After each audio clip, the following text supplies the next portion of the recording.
Welcome to the Scaling Podcast. I'm your host, Aaron Harper, and today's guest is Tony D'Urso.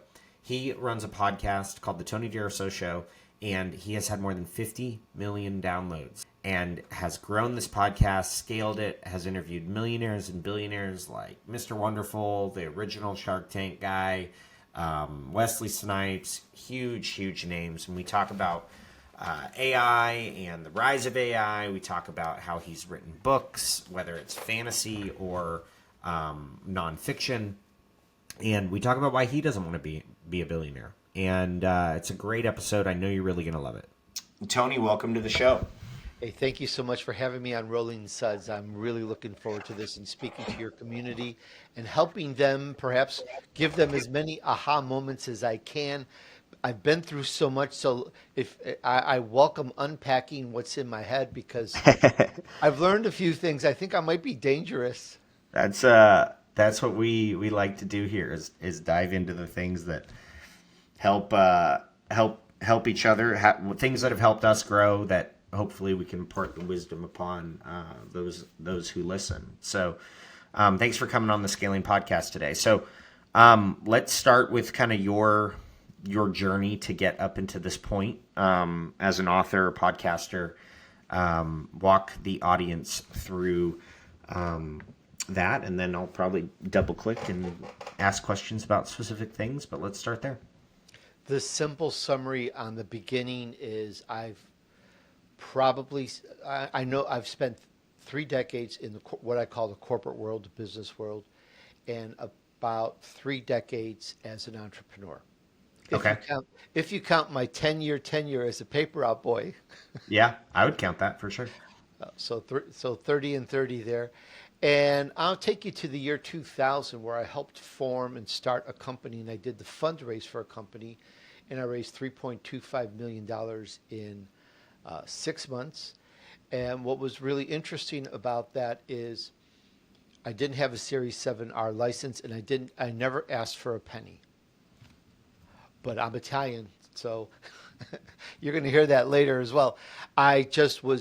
I learned from my corporate experience that by just educating and communicating and talking about what you do and what you're going to do and your goals, your aspirations, that it can resonate with other people. And I learned this early on, that those goals can resonate like a tuning fork. If you guys are familiar with the tuning fork, if I hit a tuning fork, it resonates a frequency, and if I bring another tuning fork to it, that other tuning fork will start resonating that frequency.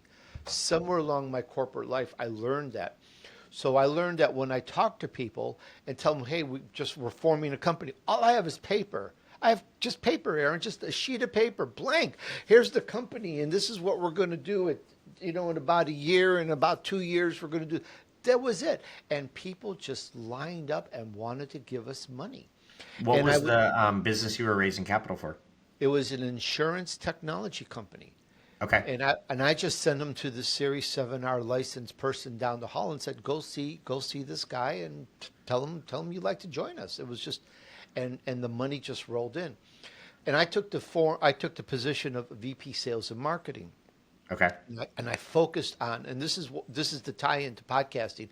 I focused on lead generation, and way back then in the day, I was doing close to $1 million a year in sales on just leads, which back then was pretty good. So I was to insurance agencies. Leads to insurance brokers and agents that wanted these products or were interested in these products and stuff like that. And so that was nice. And then in the year 2007, I had the opportunity to start to run and have my own company, my own lead generation company, which I took that opportunity, and I ran that for 7 years. And that's where I ran into big trouble, Aaron, because in the 7-year period, we had 4 times major groundbreaking, ground sweeping, I'm being silly, just earth shattering changes, protocols that just changed how you do business. Exactly like how we had with the pandemic, where everybody's brought down to their knees, and you got to figure out, what am I going to do? Well, that happened 4 times in lead generation and marketing give you an example. I come into the office on a Monday a.m. One of my clients, I'm doing $1 million a year in sales on just one client. I had multiple, and they canceled. Why? What happened? Well, another federal regulation came down. The attorney spent 2 to 3 weeks going over it and decided that the company could no longer accept marketing services the way they were. They had to retool everything. And like a domino, Aaron, it just happened with all my other clients. And here again, for the seventh time, brought down to my knees, just like the pandemic. And I'm like, that's it. What can I do that I can control better wherever I am in the world? What is it that I can do? And I kept hearing this word called podcast. I was like, what is this word? Because it kept coming up in my searching everywhere I could. And when I found out what a podcast is, was like, hey, I can do this. I'm Italian. I can talk. I can do this. Now, silly me, no audience. I didn't know any elite entrepreneurs, let alone the millionaires and billionaires that I interview today. I had no experience with radio. This wasn't my world that I was really in, but I went into it both feet. I started a show called Revenue Chat Radio, and just kind of bring it to present time. 10 years later, I'm at 50 million downloads. #1 show international, worldwide on Chartable in 2024. The Tony D'Urso Show. I interview elite entrepreneurs, and we can go into who I interview and how and why. But that's just kind of like the summary of what took me from there to here. Okay. So the money that you were raising for that first business, what ended up happening with that? So you were an employee that was responsible for raising the capital? That wasn't okay, got it. I was a founder. You were a founder. Okay, so what happened with that business? I was a founder. I don't know the particular words for it, but I was a founder, but I didn't have full power and authority over things like the bank accounts. Got it. And I want to say this very politically correct. Things that I do not condone, do not approve, and would not approve ever in my life occurred. Okay. And I had no control over it. And so and coincidentally, at that same time, I kept getting this opportunity by a company that wanted me, if I was available, to run their lead generation. And actually they would set me up as my own company. So I took that opportunity and I just left that other company. Got it. That and they eventually, within a year or two, tanked really horribly and disappeared. Yeah. That's the worst. When that stuff happens. I think every entrepreneur probably has a bad partnership story somewhere in there.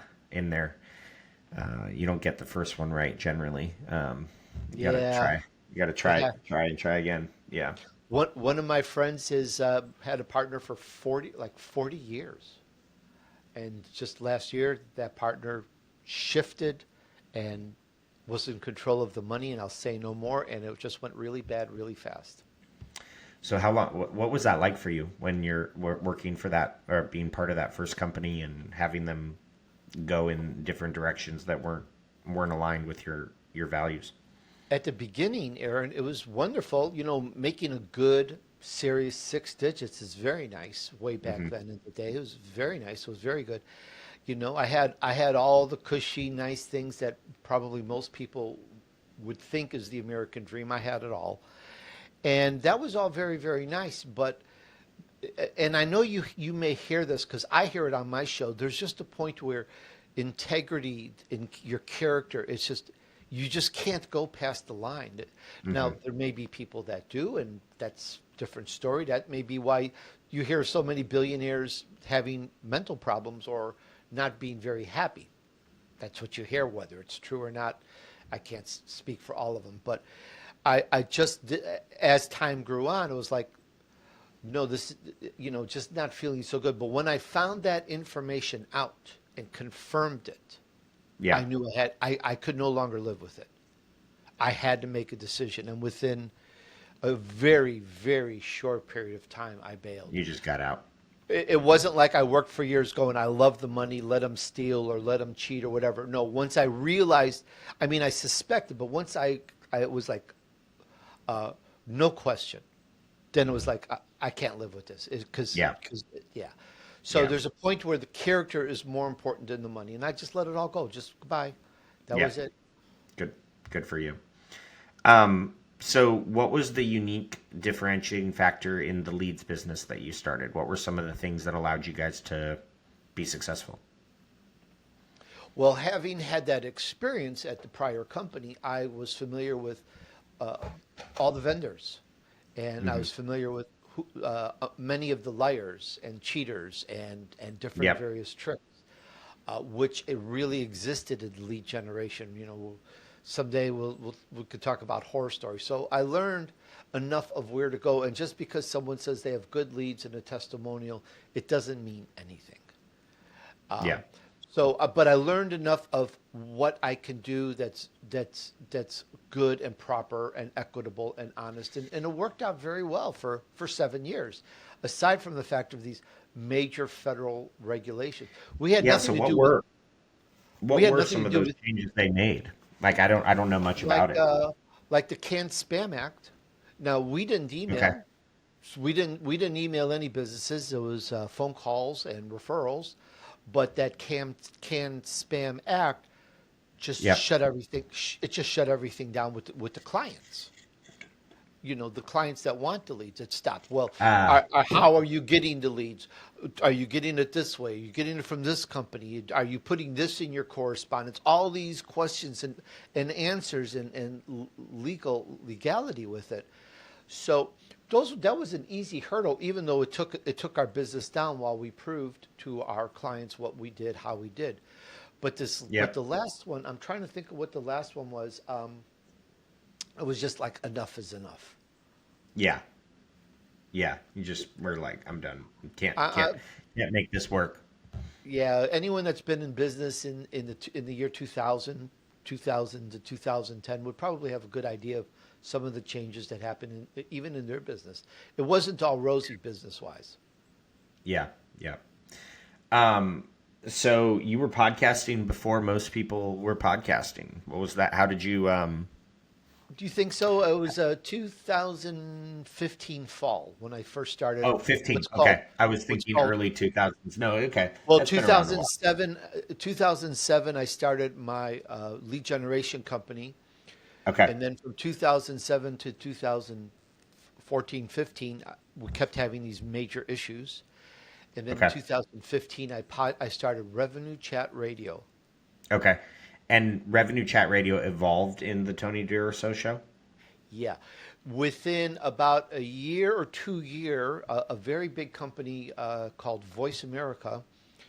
I met him at a meeting convention, not a quite convention. I'm trying to think of a conference. Or I met him, and they really liked my show and what we were doing. And at that time, they didn't have what's called an influencer channel. They Okay. they weren't heavy on podcasts, and so they wanted me to be an anchor for that. So they brought me in, and so then I wound up with the crazy position of having two shows a week, which sounds good, but it's a lot of work to just do Oh, one show. oh yeah. So that was in about a year and a half, and so at was called the Spotlight with Tony D'Urso. So after maybe 2 full years of Revenue Chat Radio, I let Revenue Chat Radio go and kept the one with Voice America, and I just kept rising up in the ranks with them, with their community, and so on and so forth. Um, what do you do to find your guests? You've interviewed some pretty influential people. Could you talk to me a little bit about that? Sure. When I first started, is a 180 of now. When I first started, what I did, and I recommend this to anyone that's podcasting, is I didn't know any elite entrepreneurs. I didn't know anybody famous, and I didn't know anybody rich. It was just I just didn't know. So I went on Twitter and I started reading the feeds of who said wise things.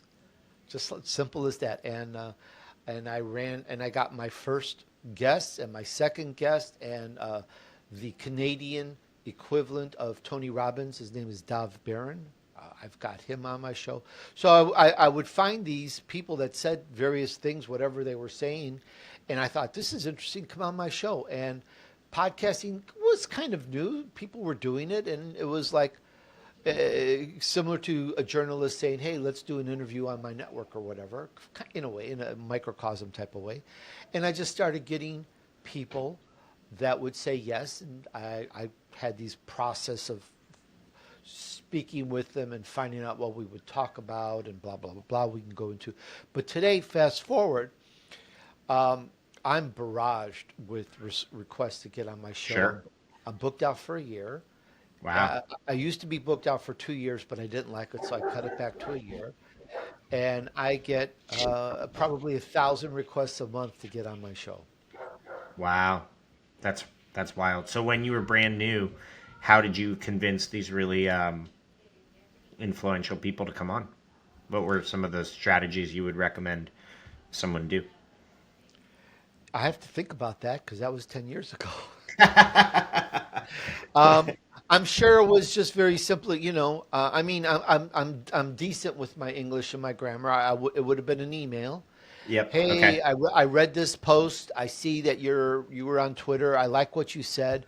Yep. Uh, would you, I would love to bring you on my show and do an interview about you. And my interviews right now, I'm doing all the talking, and you'll know because I'm going to have you on next week, Aaron. I don't do much. I don't do much talking on my Yeah. show. It's Sure. because my guests come in to learn from you. You're the expert. So I asked these people. Said you're good in sales. You're Yeah. good in author. You're good in leadership. You're good in HR. Whatever. Come on and talk to my people about it. And most people would say yes. There are some of the bigger level, higher level names that are Yep. worldwide that I've pitched over and over, either don't answer or say no politely. But otherwise, I've run into the level of people that are willing to be on my show. I have interviewed the likes of Wesley Snipes. I met him at a convention, and we did an interview right there. That's cool. Yeah, and the people who've sold over 600 million books. Wow. Chicken Soup for the Soul. I've interviewed both authors and the Oh, publisher, and I am a co-author on their 30th anniversary special. I mean, who would have thought that's that so cool. podcasting opens doors? Yeah, that's great. So I grew up in Newport Beach, and the Chicken Soup for the Soul uh, people were like in the neighborhood. They were always well known because they were in the same community as I was growing up. I interviewed Diana. Forgive me if I have her last name wrong. Diana Worthington. It's in like 7 years ago. She had a meeting Tuesday or Wednesday a.m. at the ungodly hour of 7 a.m. She had these meetings, and they were there, and she sat between them when they were passing notes back and forth, talking about perhaps collaborating on Chicken Soup for the Soul series. So I got Oh, a bit of the inside story. It's on my interview and how that started. that's And cool. I've interviewed Mark and Mark Victor Hansen and Jack Canfield. I've interviewed Mark's wife. Talked That's about new awesome. books. Yeah, it's a lot of fun. I guess if you do it well, you get the opportunity to interview more people. Yeah, totally. That's great. What are some of the? I mean, you've interviewed a lot of people. What are some of the standout interviews you've had, and what are some of the things you've learned? That is the best. The answer to that, in a backwards way, not that I'm backwards, is the best answer for why you want a podcast. Because every single person that I've interviewed, I've learned something from them because I ask the same kind of questions and I learn something and I apply that. And it's that learning, it's that information that has helped me catapult to 50 million downloads because I've learned so much. I really have to ponder it. I mean, I've interviewed Kevin Harrington. I interviewed Kevin Harrington, the original Shark. He, Yep. a legend. He talked about how he developed the infomercial and why and how, and now he Yeah. took that aha moment that he had and how that worked. And I can tell that story. And I have to tell you about the book that I read that started it all. I have to tell Oh you yeah, about that. please. That'd be But great. but but just to finish this one train of thought, Frank Shankowitz, the founder of Make a Wish Foundation, you Wow. know, and I learned so much. I mean, I could start going through my list here. You can start going through my shows. I've learned so much from so many wise people that have been through the trenches. And one thing I've learned is every single one of them, with the exception of maybe one person out of a great many interviews, everyone had to work for what they got. It wasn't handed to them. I know Yeah. one person, man, maybe kind of two, that life was given to them at a young age, and they came for money or influence. But most that I've interviewed, that doesn't mean that it doesn't exist, but most that I've interviewed, they've had to work for it and share these great stories. So that was just perfect for my show. There's a level above my show of people, born into zillions and zillions. There's no need for them to come on my show. Why would they? What would they get? So that's a different thing. From 5 years old, they're taught how to run the company of billions and billions or whatever. That's not quite. That's a different purpose, a different thing. That's not the type of people that have gravitated to my show. The CEOs, the founders that have really been in the trenches and really teach some good things. So hopefully that kind of gives you an answer of some of the things that I've learned from my guests. Yeah. Yeah. You were just going to go on another direction, and I wanted you were going to finish your thought there, but you were going in another direction. I'd love to let you keep going in that other direction. Tell me what you're going to say there. The first guest that I ever interviewed, and I have to look up his name again. I don't want to type, misspeak it. He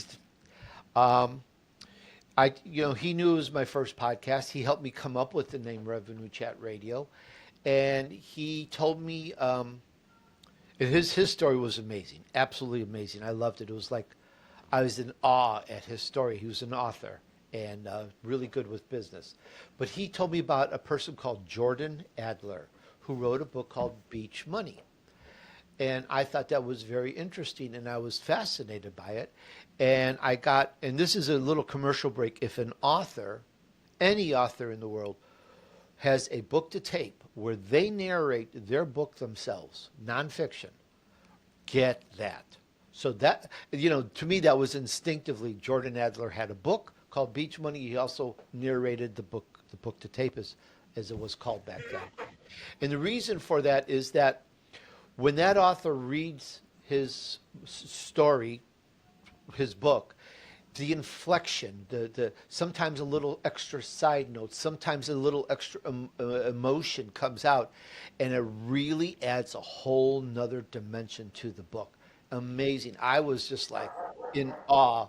And Jordan Adler, just to give you an idea so you're not in mystery, in chapter 2, I think it was chapter 2, I could be wrong, he was just a big failure.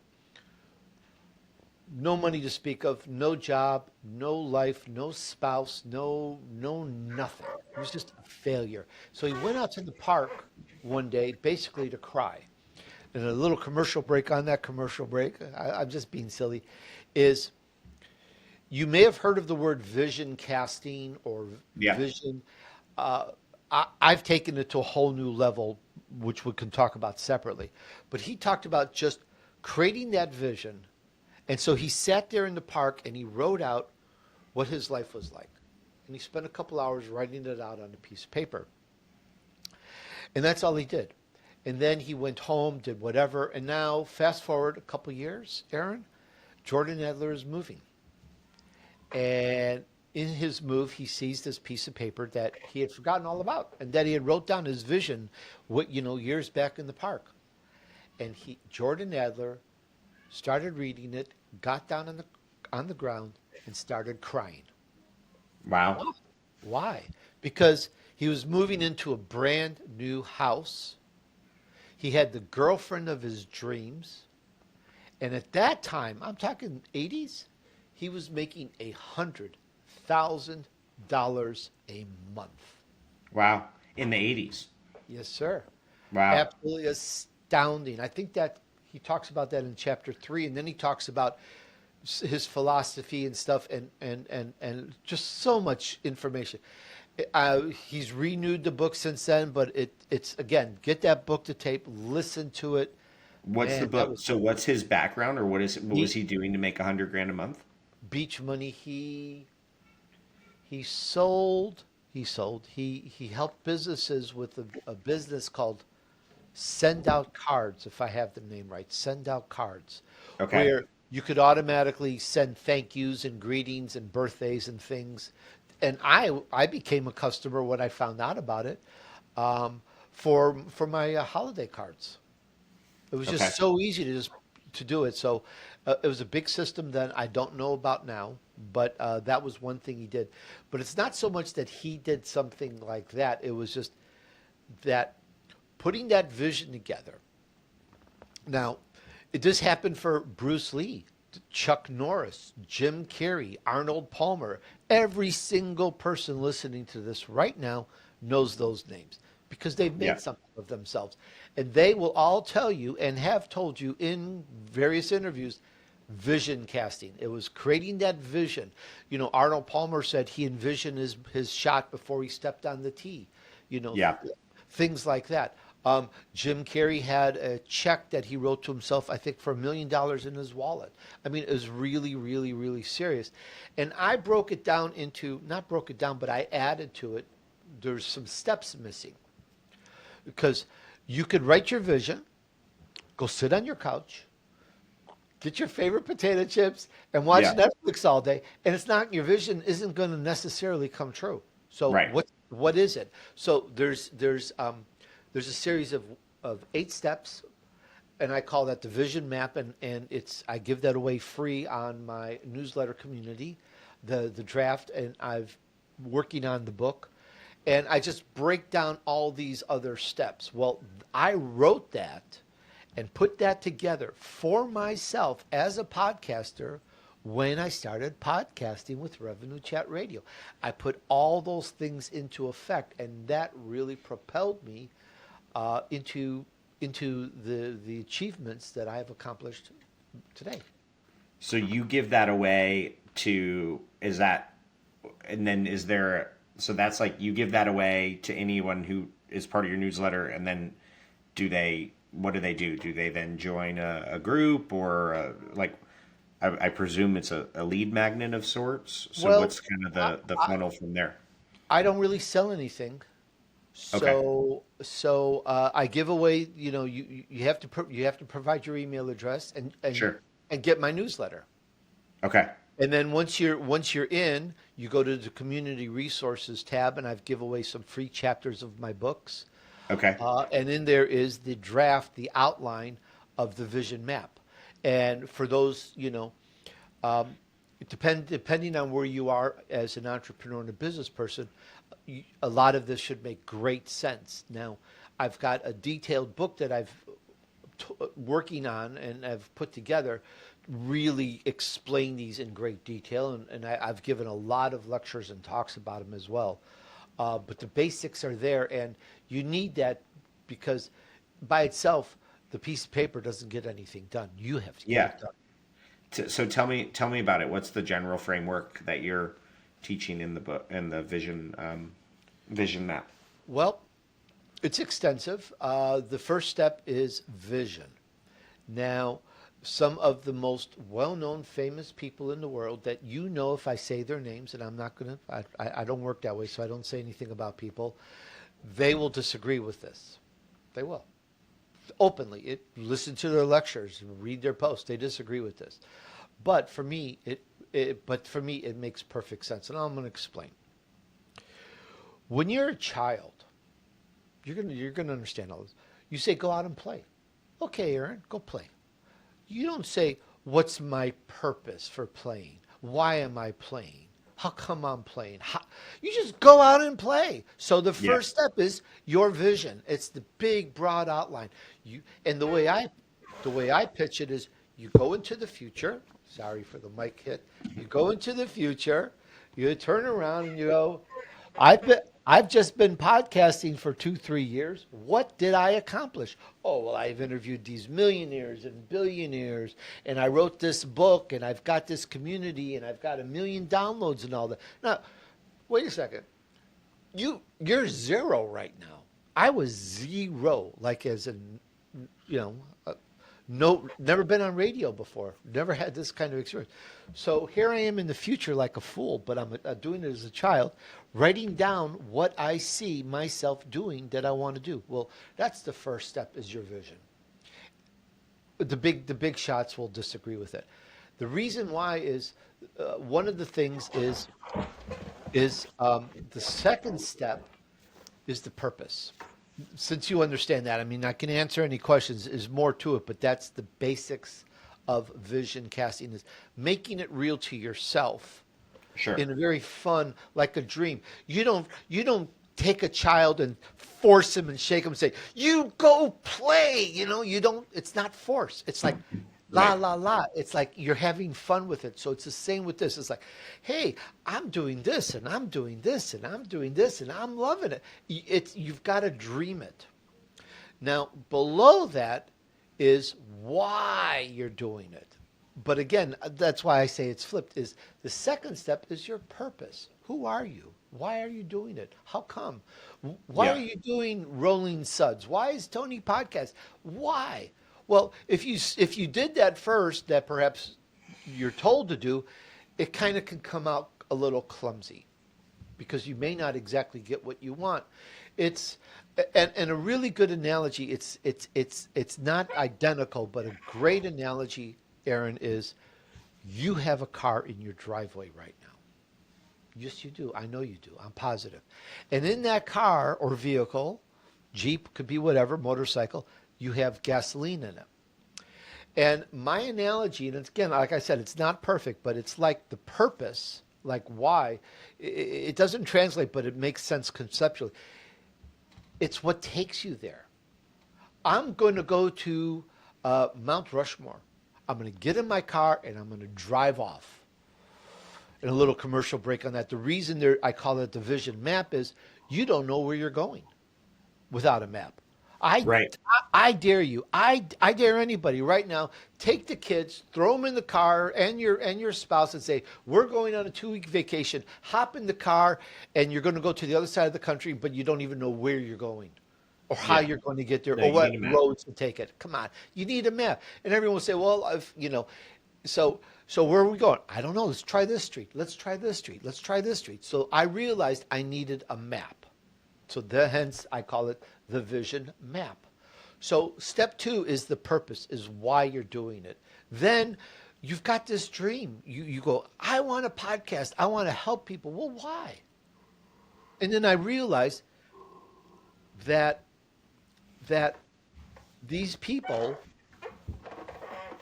there's a lot of great people out there that have a lot of great information. But Aaron, you and every single person in this audience, you cannot read everybody's book, listen to everybody's podcast, take everybody's class, and listen to everybody's lecture. It's impossible. You can't in a lifetime. So I realized I'm going to curate important information, important accomplishments that people have, guidance and so forth, to my audience. And that became my purpose, and that just fit. Now I understand what I'm going to do. And step 3, and I'm going to leave it there because there's 8 steps. Step 3 is probably one of the big steps that the experts, and I don't mean that facetiously. They're billionaires. I'm not, and I'm not interested in being a billionaire. That's a different Yeah. story. I'm just not interested in it. But they'll say, "Go for the money." Okay, that's pure capitalism. Okay, go for the money means get the money any way you can, any which way you can, regardless of whether it's a good product or not. It doesn't matter. Just get the money. Well, it doesn't work for longevity. It doesn't work to stay in the business. It doesn't work for reputation. There's a lot of things incorrect with it. And to me, it's just not fun. Right. So that's kind of the third step, is the objective is selling your thing, making things happen. And I could give a lot more. I mean, I've given lectures and lectures and lectures on this stuff. So there's just a good swath overview to help you understand a little bit of what the vision map is all about. That's cool. And I'm assuming you figured this out because you did it for yourself. Do you still, like, what's your vision and purpose and some of those things for what you're doing? Well, the one thing about the vision map is you only project yourself out about 2 years or so. And the reason, Okay. and now back in the day, Aaron, anybody, a lot of people here may have heard this, but back in the day, 100 years ago, 50 years ago, companies would get together and you know what they would do? The corporate, the board, they would sit together and they would work out a 15-year strategy. I was like, what? That's unheard of today. What? 10-year strategy? You got to be kidding. Today, a millionaire can be made in 24 hours or less. It's just the world's changed so much. Now, Right. there are positions, there are things. So I say a couple of years, depending on your industry, is where you want to figure out your strategy. Go past that point. In other words, don't cut yourself short, but go past that in terms of a couple of years where you think you're going to go and why. And the world's going to change, so you have to keep adjusting. I've adjusted my vision map multiple times, and now I mean I work with it every single day, and it's just all it's part of me like breathing now, and it's odd to even have to break it down because to me it's just like it's all one thing now. So what's on your 2 year goals? Is it podcast related? Is it book related? What are some of your things that is on your vision for the next couple of years? I am so glad you asked that question. No one seems to ask that so much. I've hit 50 million downloads in 10 years. Number one, 5 times, 5-time bestseller. Okay. And I'm looking and my vision map has adjusted because of AI. Okay. I'm gonna explain. I'm gonna give you the real answer to this. The world's changed so much, Aaron, with attention and fighting for attention and distractions, and there's so many posts about so many things and so many videos about so many things, and there's a lot of lies and untruths, and it's just your attention is just like you're almost befuddled. So I want to keep my audience and grow my audience naturally. Okay. So I have introduced another facet of me, another part of me, something additional that my audience will go, oh God, I didn't know that about Tony. How cool is that? I've created a music part of me. When I wrote a song called Flying, the music video's coming out, and I've got some other songs that I wrote. I hire and bring on different people or groups or whatever to help produce the song, or help me produce it, and it's a whole new thing. And within probably by the time this video's out, or within a week or so, my first 1 or 2 videos will be hitting the social media. There'll be a music page on my site, and it's just another part of me. And I'm not selling them; it's free, but they're really high energy, really good. And I've realized that to grab your attention, Aaron, I want your attention. The song is okay, but if I come out with a music video, I have a better chance of you watching it just because it's a video. So that's kind of the strategy in that. And kind of what I'm doing to help grab, is that the right word, or grow or nurture more market share for myself. Sure. Capture, yeah.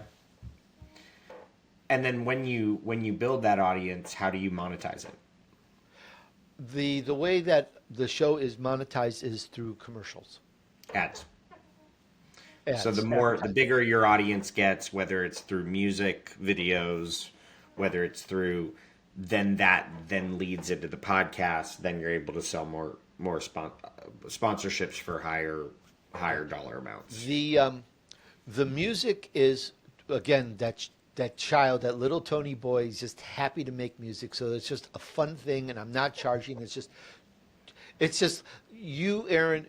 There's somebody that you look up to, an entrepreneur, a millionaire, billionaire. The person's got a book or a podcast or a show, and you know things about this person.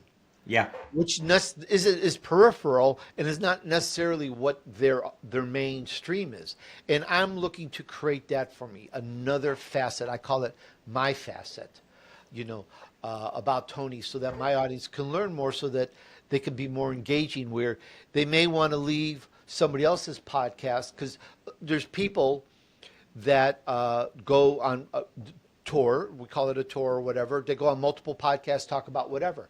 You watch late night show, you see the same actors and people on all the all the various late night shows. They're all talking about their new movie coming out. Well, Sure. why do you listen to O'Brien or Jimmy Kimmel or whoever? Why? Well, you like their personality. You like what they're about. There's something else about them that may not have anything to do with the show that you like, that you resonate with. And I'm working to build that to help keep and grow my followers, my follower base, and take it up a notch. So I hope that answered the question. Yeah, and you mentioned AI. So how does AI play into you growing your audience? And you said things have changed a lot with your understanding of AI. So how has it changed? Well, my first word is horribly, but Okay. not. But that's just the first word, Yep. because there's just so much out there, and when you start reading it or watching the videos, you go, "This is AI. This Yeah. is an AI produced something," Yeah. and is that real? Is it good? Is it informative? I've watched videos that had amazing titles. I'm like, "Oh, really?" Click, and it's like, this is not true. This stuff is not true. I know for a fact Right. that what this guy's saying is not, but it was just to accomplish and get views. So that's why I said the first thought on my head was horribly, because there has to be an integrity in it. Yep. You can take back to what I said earlier about some of the best experts in the world will say, just go for the money and grab it Yeah. any way you want. Well, that's not good for longevity. I know I've said that twice. So it's the same way here. Okay, you can make $1 million on AI and give people a lot of bad information and a lot of horrible things. Why? You know, and I'm not trying to be rude or mean or crass. If I did an AI, it said, AI, give me a video saying why you should pour apple cider vinegar in your eyes every day, and it's going to make you see better in 3 weeks. People would click on it. Please, nobody, don't do that. But it's wrong.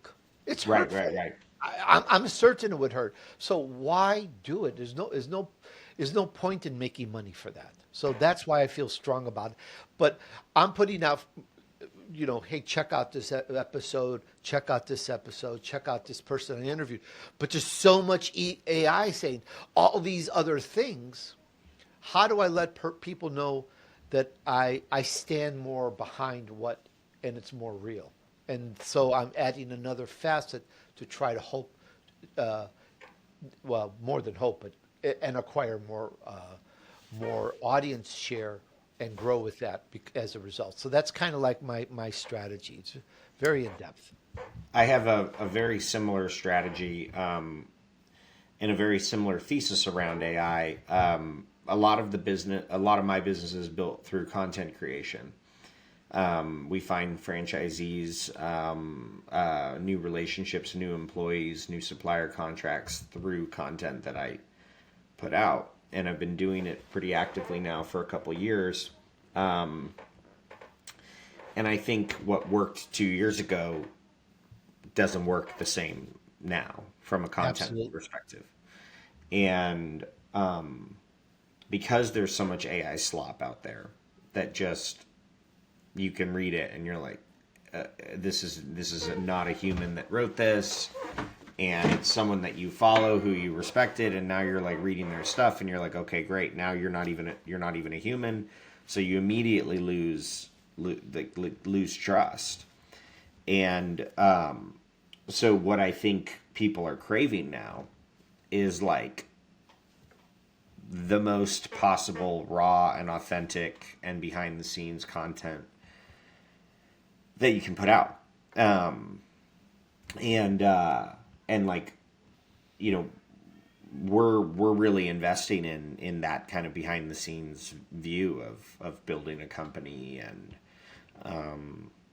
but like also what's going on with my life and my family and the training for an Ironman that I'm doing, and what all this kind of stuff that like is outside of business, but it's like, no, I'm a real person. Like, and the stuff that I write online is me writing it, right? Like, and I'm going to have mistakes and things aren't going to be capitalized properly. But like, I'd rather that than, big dashes, and it's not about this, it's about that. Like, like you can tell when it's written by ChatGPT. Like you can tell. So if a triathlete or an athlete or whatever has the option of watching somebody's podcast or yours, and they know that you're a triathlete or that you talked about Ironman, that you do Ironman, they'd be more inclined to watch yours, even though your show doesn't have anything to do with being an Right. athletic.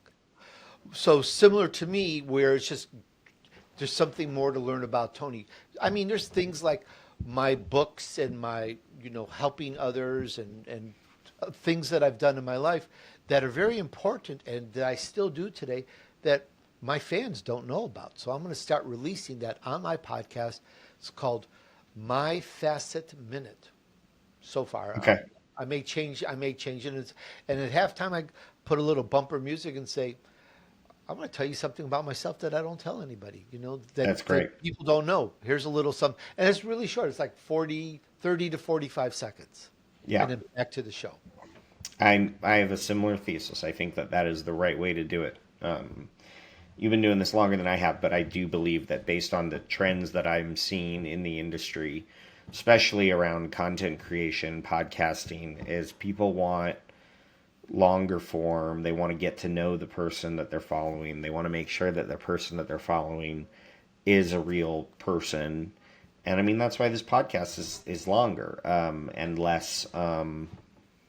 It's one of the reasons why it's longer and less like formulaic. We're going to try to get as much as we can in a shorter period of time. It's like, no, let's just talk. Because a franchisee who buys into Rolling Suds, let's just say, he or she may go watch 25 episodes of this podcast before they decide to buy.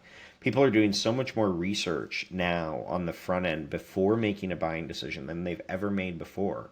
And ChatGPT is making that easier now than it ever has been, because you could prompt something, be like, give me 20 franchise opportunities that are under $250,000, rank them by popularity and economics and this and that and blah blah, and like it'll spit it out in like a couple minutes.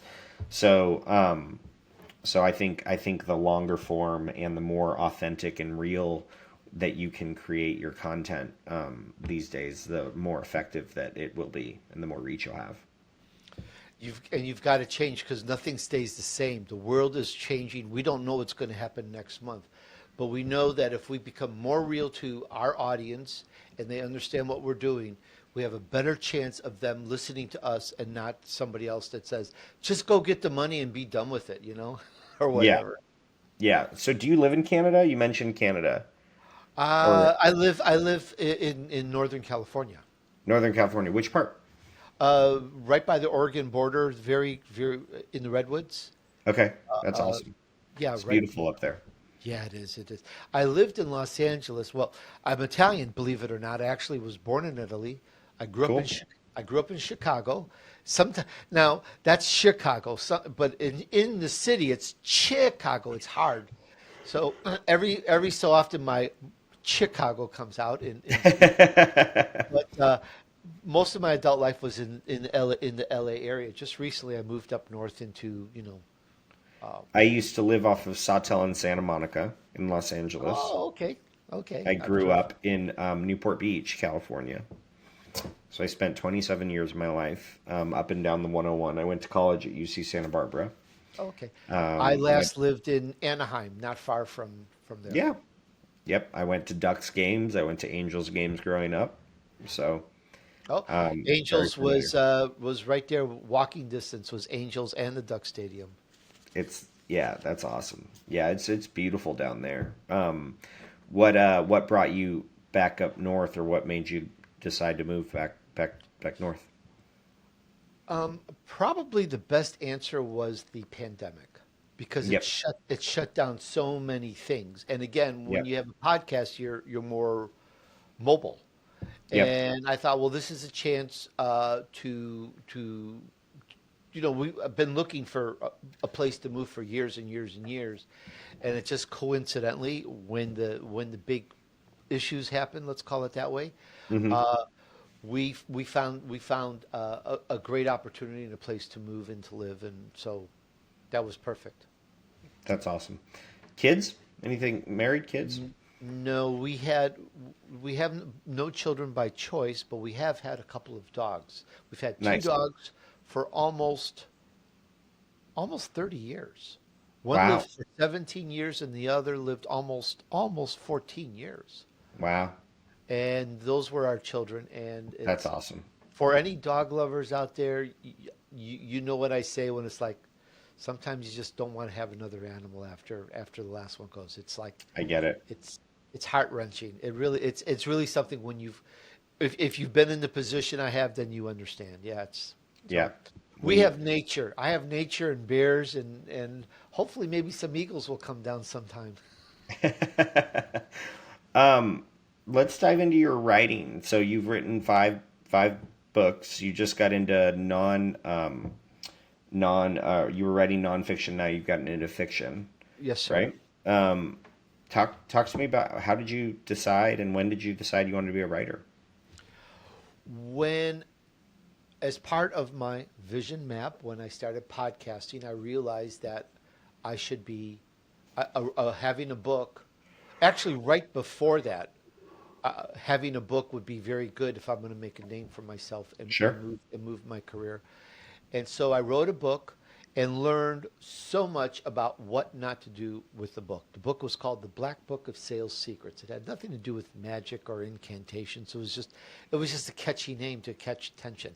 I was young and naive, and I learned that when you write a book, Aaron, you don't want to go to the forest, put your book on an easel, and just leave it there and then come back home. And that's what I consider I did. It was just like I was just going through all the uh, the steps and procedures and how does it work and what does it take, and I just learned so many things not to do.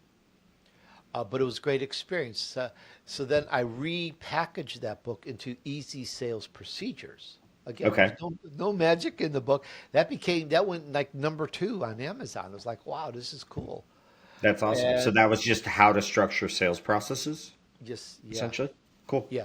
And it was a little dated because I went into LinkedIn a lot and how to use LinkedIn, and which of course all those procedures have changed so many times since. Sure. But there are basic points of your contacts and how you generate income from your contacts and why it's important to have contacts. But I went a little too deep into the nuts and bolts. You go to this system or use this system or click on Sure, this sure, system. sure. It's all changed, but the top level is still there, and every bit is workable today, more than ever. And that was So book number one.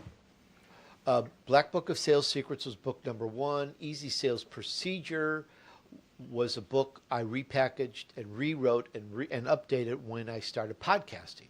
Okay. So that went out within the first year or two of podcasting. That went out and actually did rather well. I was very pleased with it. Then I did other books, again, what's called nonfiction, a serious book. I don't like the wording nonfiction, but it's stuck. But it's like it's got to be serious, a serious book about do this. Okay. Yeah. Then What was that so book? what's What that? was that? What was that book? The nonfiction one? The first nonfiction one? What was the title and what was it about? Oh, the Easy Sales Procedures is The next one. nonfiction. Um, I wrote a couple books on being a CEO, and I know there's a book that I've missed in between. I know there's another book. It's if you go to TonyDurso.com and you click on my books page, you'll find out more about my books than I probably remember right now. Um, but so I'm known for writing serious books, okay, Yeah. real books, and then um, a good friend, came to me with a story years back on fiction, a storybook, a fiction book, and I was like, nah, I don't write. I'm being known as a serious nonfiction author or Sure. podcaster. To write a fiction story would be way off character. It's like Right. Sure. so. But I really liked the story, and I was encouraged to help because I am a writer, and so I helped write it. And I thought, because there's a co-author and somebody else's name is on the book, and I'm like, as a co-author, it could work to put my name on a fiction story. So if you look here in the visual, there's 3 books out right now. We came out and put together the Iman of Atlantis series. There's about 8 or 9 books in the series. Three have been released so far. The first book here hit #1 in multiple countries categories, and it did very, very well. And it's a story about Atlantis, way back in the day, of course. People know today as Atlantis as a mythical, magical place that had high technology or magic or abilities and disappeared in the ocean. That's kind Yeah. of the general what people know about it. So I thought I've got this great character, this great storyline, and we've got an empty playing field because there's no Atlantis today. So we could put it there and say and it just starts. It's like a story starts writing itself, Aaron. Yeah. And the Tolucan Times, which is a magazine newspaper for the entertainment capital of the world, Hollywood, California. Yep. Hmm. They loved it and wrote a raving review and said it was a unique world in the tradition of Tolkien. Like, Yeah. what an honor. And I have to tell you right off the bat, spoiler alert, there are no dragons and there are no rings of power in there. But it's a really, really exciting story. I highly recommend it. People absolutely love it when they get it. And it's and yeah, so it's about Atlanta, and we have a map. We worked out a map of what it looked like. And again, because it doesn't exist today, it was all a matter of good imagination. And we used the center of the Earth, which we took the Mercator map, which in the whatever 400 or 500 years ago, all the maps back then, all the map writers had in the center of our Earth, Middle Earth, they had 4 continents. Right. Well, today it's just all ice or water. So I thought that's perfect real estate because it was real estate then. So we brought it back. We have a map of it, and the northeast quadrant is where we put our story, and we put in the mountains and the lakes and the castles and what it looks like. And so we created our real estate, our map, and all that, and people like it. People really like it. So, how many people are involved in the book writing process with you? Like you said, you're a co-author, or are you two? Just two, just So, talk to me about the process for writing a fantasy book and how that differs from writing a nonfiction. I don't know everything about writing fantasy. You could probably send it to a team. I don't know how. I guess would that be but considered fantasy? Your book series is what I'm referring to. As yeah, fantasy. they're fiction fantasy, 100%. Okay. Yeah. Yeah. I think it's very similar because I've done both. Is you write the book out, you write the whole book, get all your thoughts, get all your everything out there, and then you have to get it to someone to fine tune or edit or check the grammar or whatever Okay. or what have you.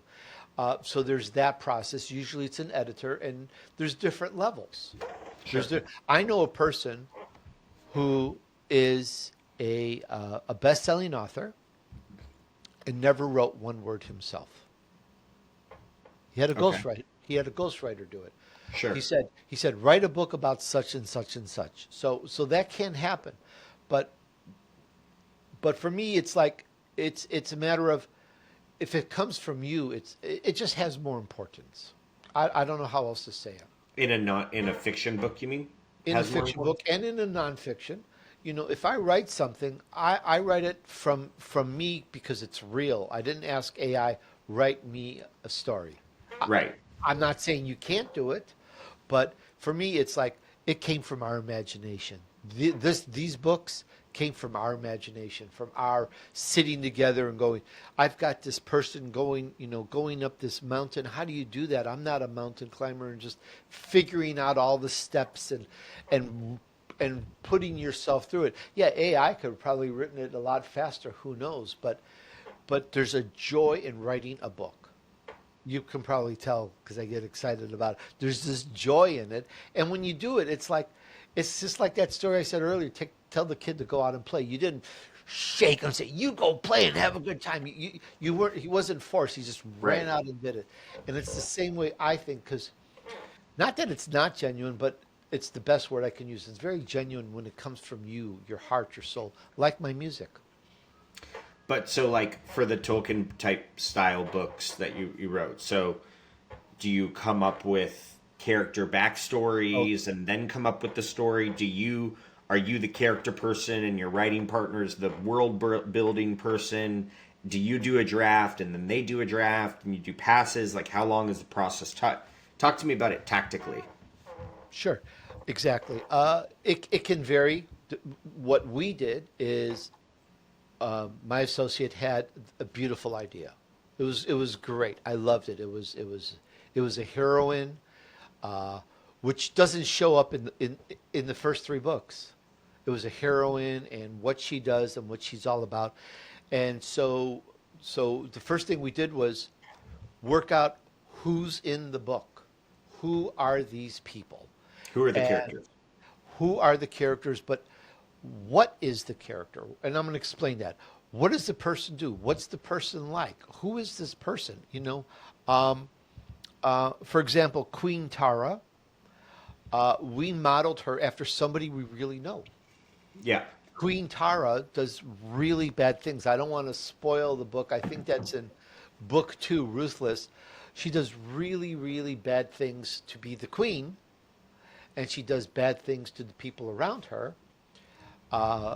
And we know somebody who was very similar. Not that the person was a murderer like Queen Tara, but had that sort of mentality and thievery and ruthlessness. So we took people in our lives and modeled our fictitious person, our character, after them, and with whatever embellishments we felt fit. And what's amazing, Aaron, is when you do that in a fiction book, it starts writing itself. We didn't start off going, this is Ayman of Atlantis. We didn't even realize it was in Atlantis. We didn't even realize that they were Ayman. We didn't even know what an Ayman was. What's an Ayman?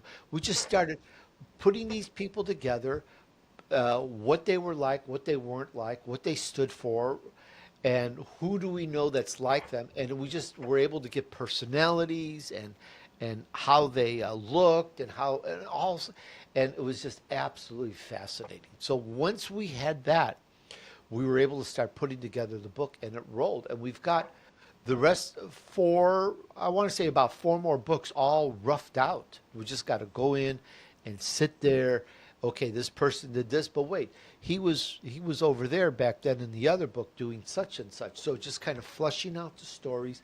And I'm telling you, I know it sounds weird, but the story writes itself. And I must tell you, no AI was used or will be used in the production of Ayman of Atlantis. It's too much fun. I don't want AI to have that fun. Yeah. So how long does it take you guys to write a book? One of those books?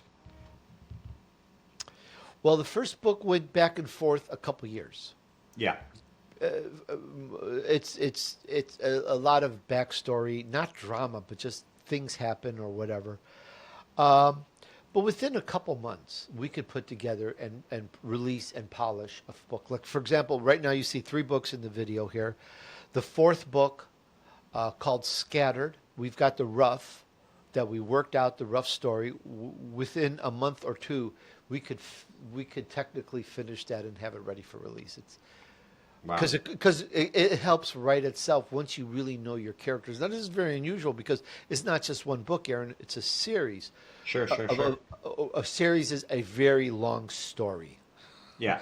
More than just one book. So we've accomplished that already with the first book. Just wrote a book. So, but it's just Yeah, so within a couple months we could knock that out.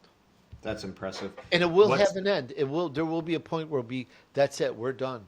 And Yeah, we actually know what the ending's going to be. yeah.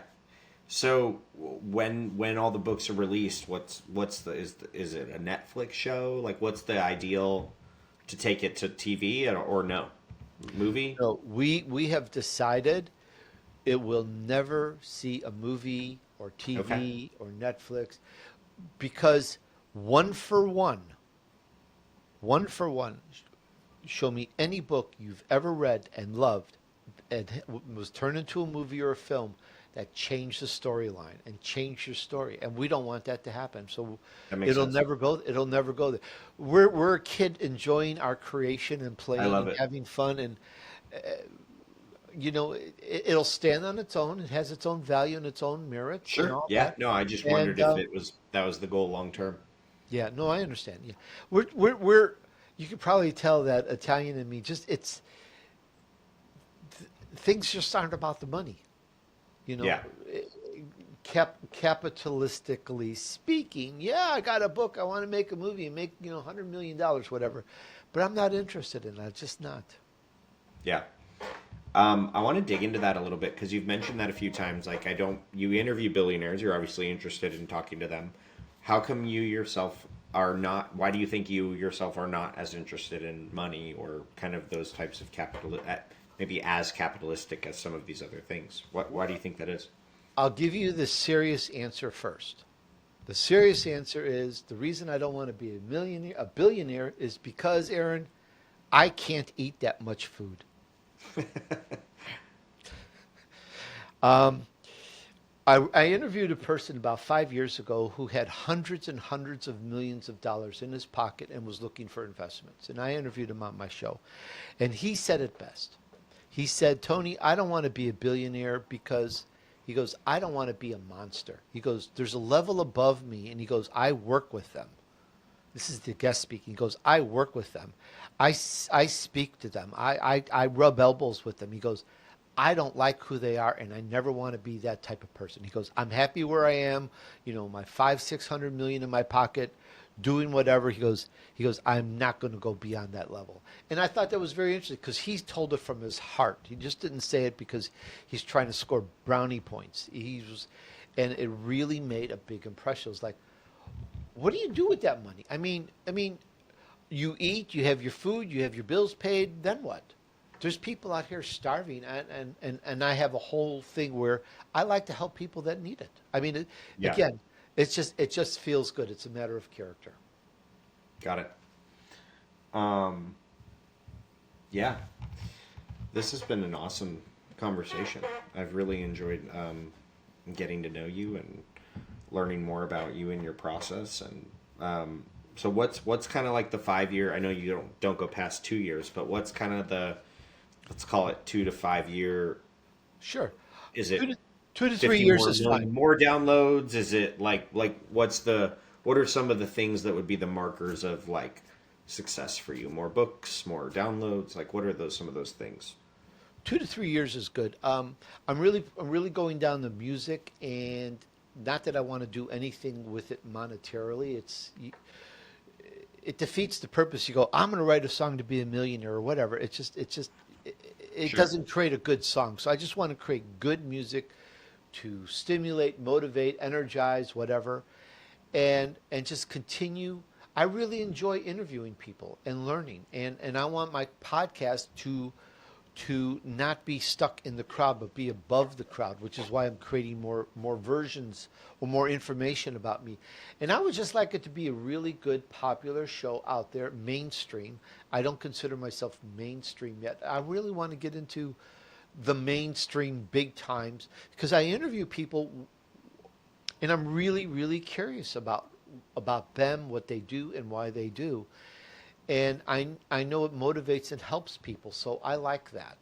And I just want to be able to do more of that and not be drowned in AI. And I know I've said that a couple times, but I've just got to push the AI down and push myself up so I can do more of what I'm doing and be real. Because I think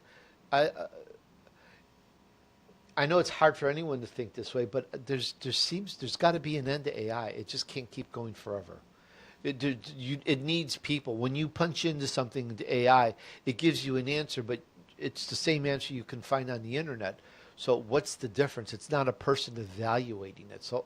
So, and I've interviewed 4 years or so ago the foremost authority in the world on AI, and he said it very clearly. He said, Tony, he says, it'll never replace a human. And I believe him. So I want to just get above that so people realize this is something real. And if they want information for their business to help them with their endeavors, they'll go to my podcast as opposed to watching some quickly spun out videos on YouTube about whatever that could or could not be true. Yeah. So do you see that happen with your other social media channels then, like on LinkedIn or at like X, or like how are you creating that awareness to push down AI? Not easily. Again, I think it's by introducing another facet of me and continuing to post usually about twice a day on social media, so I stay current and stay current and stay current. And I'm getting hundreds and then sometimes thousands of likes and views on social media collectively. My social media is in the several hundred thousand. And by continuing to make yourself known in social media, and I think posting twice a day and being current will help push down AI. But it's a little bit more than that, and that is you just don't post twice on social media and go to your office or go to the gym or go whatever.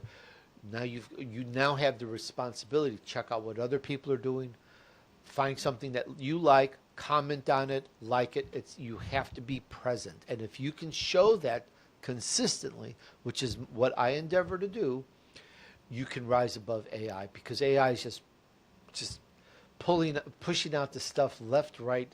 I think you called it slop earlier. It's AI just slop. And so you are forced, if you want to be successful, to be current. And I don't recommend hiring anybody to do it. That's one of the biggest mistakes.